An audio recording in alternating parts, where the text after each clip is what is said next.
Welcome, my friends, to a new episode of Ways of Teacher Training. Well, in this episode, we're going to talk about pre-observation meetings. Well, the question is, why do we need a pre-observation meeting? Let me tell you about this. Usually, classroom observations, at so many schools and ELT organizations are a source of problems, because many teachers believe that these observations would lead to reports written about them to the upper management and cause problems for them later. While actually observations should be for the sake of professional development in the first place. Yes, sometimes we run observations for the sake of assessment, especially if we're talking about courses like TEFL, CELTA, CERTESOL. Sometimes people doing their MAs will need to observe other teachers in order to finalize their researches and add information to the researches. So there are so many reasons why we would run a classroom observation. However, the most prominent reason is to develop people, to make them better teachers. That should be the main purpose. Now, one of the ways of decreasing that kind of tension and worry and anxiety that the teacher would have knowing he would be observed the following day or something, is to run a pre-observation meeting. A pre-observation meeting is really great for a teacher trainer. Why? First, it will help you a lot understanding everything about the lesson, everything about participants, everything about students, the teacher, the course book, all this important information. Now, and also, above all, it will make your teacher feel comfortable. The teacher would feel that you're coming to help him develop and become better, rather than showing your muscles. And I believe that's very important. Now, the question is, how do we run a pre-observation meeting before we observe teachers? One of the easiest frameworks to run an observation meeting is to follow three main stages. Stage number one, context. Stage number two, aims. And stage number three, possible problems. What do I mean by this? I mean by context, you will need to ask your teacher about the context in the meeting. Start by asking questions about the context. What do we mean by the context? Students, what the school is doing, why students are studying English, what kind of course book is used, what type of English they're studying, and all these questions. These questions would help you so much when you start your observation the following day. And again, because not all teacher trainers will be familiar with the schools where they're going to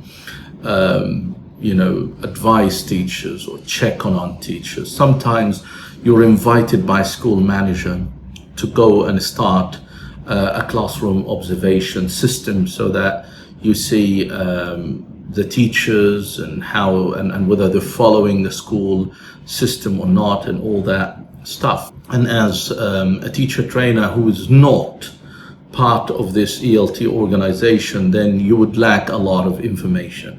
And even if it is your organization, you still need to know information about this specific group of learners and their level and the kind of course book that is used, because in one ELT organization, many course books are used, different students are coming to the place, different type of students and different needs why they signed up for the course in the first place.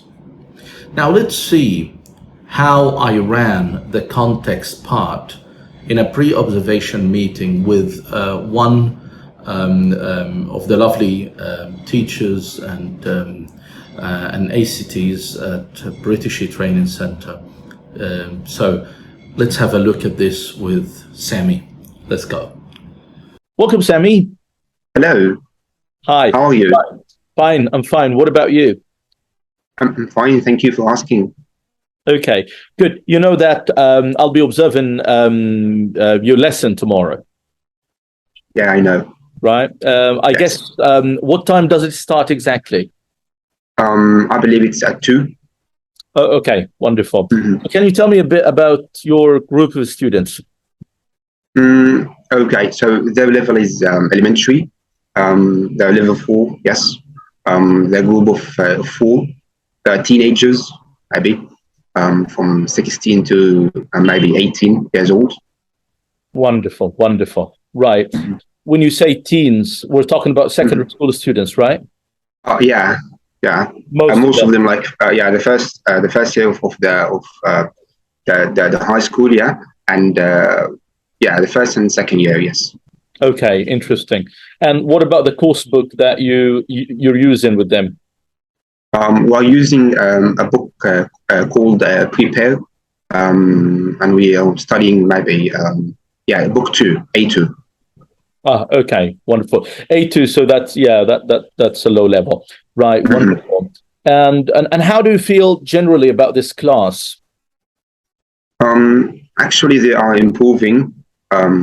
Maybe we are at the middle of the course now, and they are very well now. They are improving in terms of the skills, but they had some problems with the grammar and with the speaking, you know. But let's talk a bit about, is it a monolingual class or a multilingual class? Oh no, it's a monolingual class, yes. So all of them, I guess, speak Arabic as a first language, right? Yeah, the Arabic speakers, all of them, yes. Okay, interesting, lovely. Right, and again, you said Prepare. I mean, that's by Cambridge, right? Am I right? Yes. Okay, wonderful. Right, and why are they studying the course?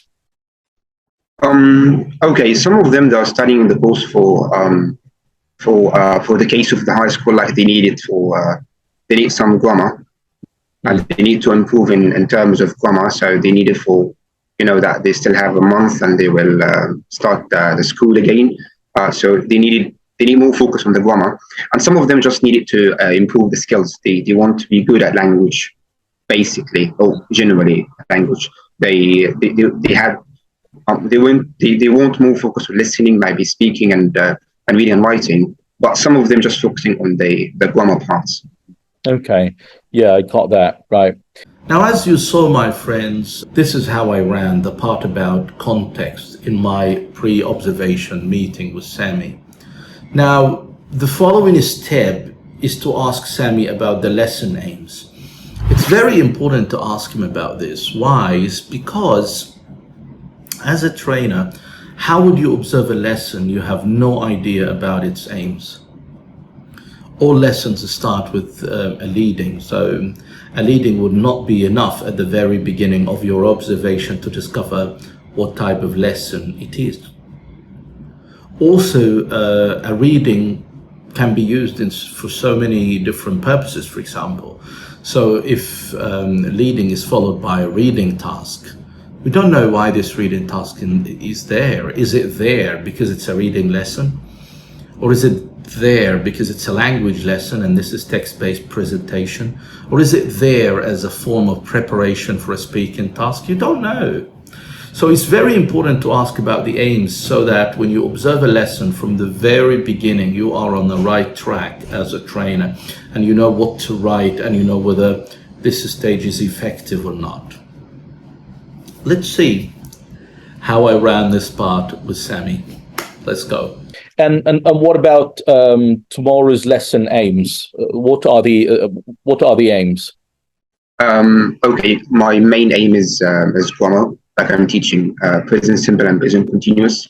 And basically the differences between them, we have studied each tense separately, but now we're putting more focus on the differences between them.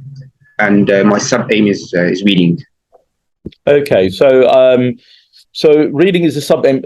do I understand from this that you're following a text-based presentation framework? Yes, exactly. Yeah. Okay, interesting. Right. And talking about Present Simple and Present Continuous, in terms of focus, are you going to focus more on structure or meaning, or is it equal focus in the lesson? Actually, tomorrow I'm going to focus more on the usage of how to differentiate between usage of the present simple and the present continuous. We have gone through the forms and everything, but I noticed some problems with them when they speak about maybe everyday routines and talking about something that is happening right now. So now I'm planning to put more focus on how to differentiate between two of them. And just I'm not going to go through all the usage, just one of this and one of this, because there are lower levels and I don't want to put a lot of pressure on them. Is this what the course book tells you? The course book is putting like a focus on all the usage. Like it's covering maybe 1, 2, or 3 usage of the present simple and 1 and 2 of the present continuous. But I'm not going to take it all, because maybe they will be distracted and it's going to be load for them. So just focus on one usage of the present simple and 1 usage of the present continuous. And you think that this would be challenging enough for them, or they might find these 2 usages, too easy? I would say 50-50. Like it's going to be half challenging for them, but I'm focusing more on how they will use it in a speaking activity, because I'm putting more focus on fluency after this. So I will take it step by step, so they know 1 usage here and 1 usage here, and they're able to use it in a speaking activity, in a fluency activity, and that's it. So I have achieved the aim. Okay. Now, the last part of the pre-observation meeting is to ask about the possible problems. Teachers have different problems because they have different students, and students have different needs and different characters and different backgrounds. And because of all of this, it's very important for the teacher trainer to ask the teacher about the problems he expects. Sometimes a piece of advice from the trainer would help before observing a lesson. Sometimes the trainer would be able now to focus on these problems as part of his observation, so that he can help the teacher develop and tell him, okay, yeah, I see what you mean. Now, next time, if this happens, this is what you need to do. It's 1, 2, 3. Lovely. So again, very important to ask about the possible problems that might face your teacher. And let's see how I did this with Sami. Let's go. Right. And what types of problems do you expect your students to face tomorrow? I believe it's my big problem with this class is the production. Like they usually tend to use maybe simple sentences. They do not want to talk a lot in the class. You just say, and even they tend to use Arabic most of the time. I have one student that he usually tend to use Arabic first, then he tries to translate, then he starts speaking English. So this is 2 problems: the lack of production, the using of Arabic. And how do you intend to work on these 2 problems tomorrow? Okay, number 1, I will try to. The thing that I thought about is I always ask them to write first. So I give them the task, the ideas, so they have to write first. Write your ideas, answer the questions, write it down. Then I give them time to read it, think about it, keep it in your mind. Then close the books and start speaking. So I did it once and it worked actually. So they have the chance. They prepared the ideas, and this is related to the speaking. And in terms of Arabic, I always write on the board. Let me stop you a bit here. But how would you guarantee that they're not going to read from the notes they have taken instead of speaking? Okay, I ask them to close the notebooks. This is one, and if they tend to open it, I just collect it again. Yeah. And sometimes I ask some of them to just write notes, not a full sentence. Fair enough. That's good. Now, talking about the use of L1 by many students, how would you overcome this? Okay. Number one, I encourage them all the time to use English, even if it is maybe one word or a simple sentence. And number two, like in terms of instruction, like pushing them to speak in English. I always write on the board, no Arabic.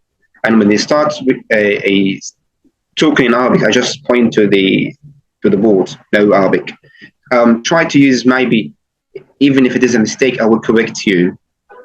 Okay, if there is no, like, okay, this is the last resource, and they're gonna talk in Arabic. I let them talk, then I help them. I give them maybe a small words and a small sentences to use. Okay, right. Then, I mean, good luck then, Sammy, and till we meet tomorrow. Do you have any questions for me? Thank you so much. It was a pleasure meeting you today. Okay, right. And then I'll see you tomorrow, my friend. Okay, bye-bye. Inshallah. Bye-bye. See you later. So, my friends, now this is how you are supposed to run a pre-observation meeting for your teachers before you observe them. It's a very, very simple and easy framework. Context, aims, and possible problems. Thank you so much for watching, and don't forget to subscribe to the channel. And if you have any question about this topic, please don't forget to leave your comments down there. I'll be there answering all your questions. Thank you very much. Bye-bye.